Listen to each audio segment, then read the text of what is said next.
శ్రీ గురుభ్యో నమః.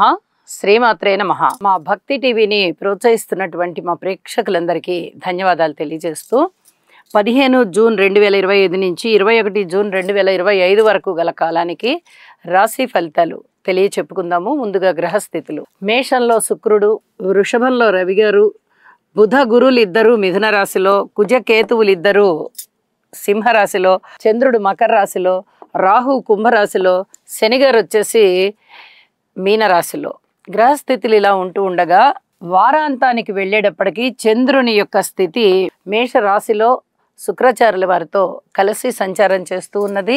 అలాగే రవి గారు వచ్చేసి మిథున రాశిలోకి వచ్చి ఉన్నారు. ఈ రెండు గ్రహాల యొక్క స్థితులు మారి ఉన్నాయి. ఇక సంయోగాల ఫలితాలు, బుధ గురుల యొక్క స్థితి చాలా అద్భుతమైన స్థితి. మంచి మేధావితనాన్ని చూపిస్తుంది.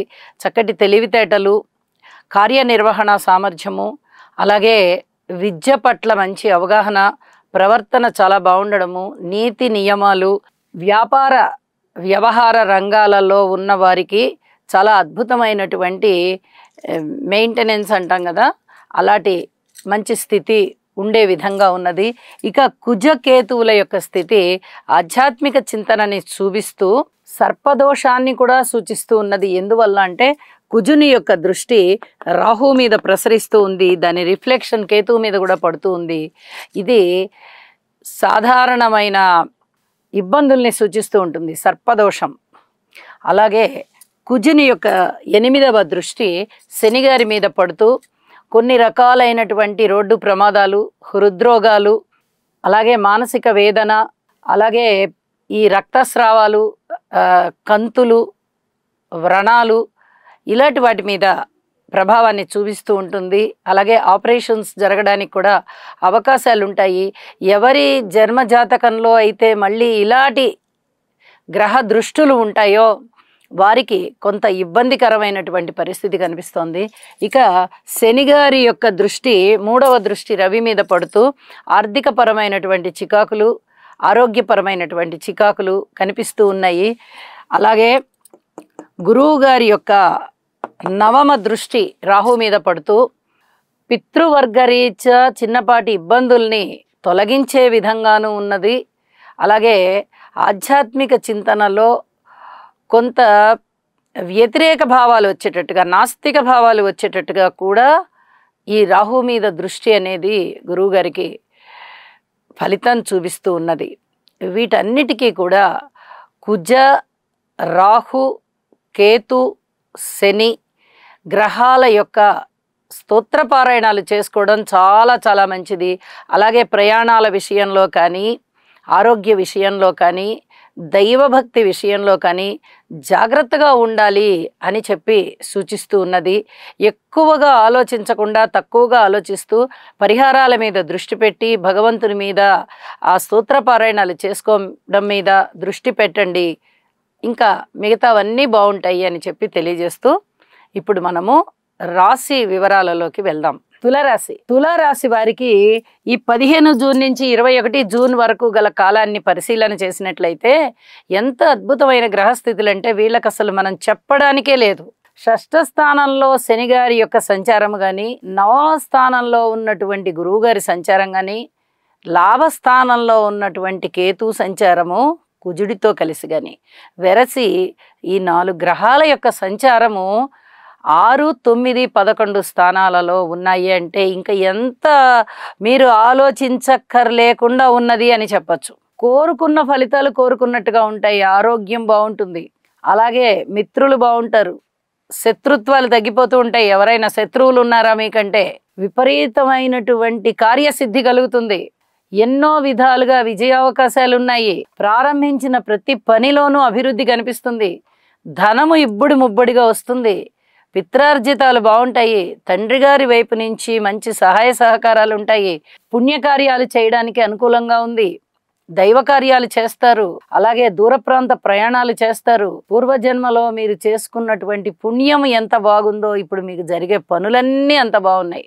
ఈ పనులని చూస్తూనే మనం ఎప్పుడో ఏదో మంచి చేసుకున్నాం, అందుకనే మనకి ఇప్పుడు ఇంత మంచి జరిగింది అనుకుంటారు. అంత బాగుంది. ఊహించని విధంగా లాభాలు ఉన్నాయి. ధనము విషయంలో ఎప్పుడెప్పుడు పోయిన వస్తువులు కానీ, పోయిన ధనము కానీ మళ్ళీ ఇప్పుడు వెనక్కి తిరిగి వస్తాయి.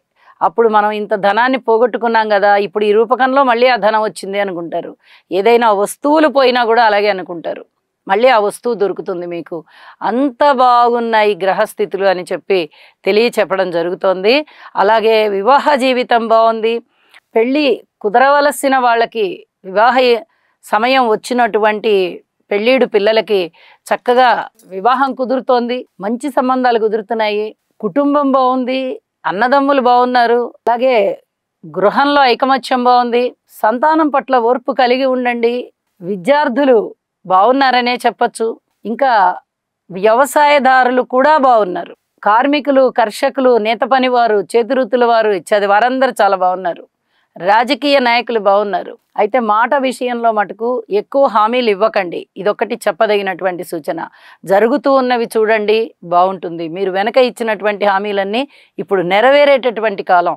ఈ ఉత్సాహంలో కొత్త హామీలు ఇవ్వకండి. అలాగే లాభాల బాటలో ఉన్నారు మీరు. అనుకోని విధంగా వచ్చే లాభాలకు తబ్బిబ్బవుతారు. ఇక వారాంతంలో వచ్చినటువంటి గ్రహస్థితులు ఏ విధంగా ఉన్నాయి అంటే మీకు చాలా చాలా అనుకూలంగా ఉన్నాయి. ఉద్యోగ రీత్యా బాగుంది. వ్యాపార రీత్యా బాగుంది. అనేక విధాల మీరు సంతృప్తిగా ఉండేటటువంటి కాలం ఉంది.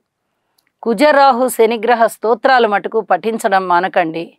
స్త్రీల విషయంలో కూడా చాలా సున్నిత మనస్కులైనటువంటి స్త్రీలు చాలా చక్కటి అభివృద్ధి పదంలో ఉన్నారు అని చెప్పి కూడా తెలియజేస్తూ ఉన్నాను. లలితా సహస్రనామ స్తోత్ర పారాయణాలు చేసుకుంటూ ఉండండి. మరింతగా బాగుంటారు. మీరు ఆరోగ్యంగా ఉంటారు, ఆనందంగా ఉంటారు, అభివృద్ధి మార్గంలో ఉంటారు. అన్ని విధాలుగాను తులారాశికి చాలా బాగుంది అని చెప్పి తెలియజేస్తూ శుభం. కేతు గ్రహం యొక్క అనుకూలత కొరకు ఫలాశ పుష్ప సంకాశం తారకాగ్రహమస్తకం రౌద్రం రౌద్రాత్మకం ఘోరం తం కేతుం ప్రణమామ్యహం.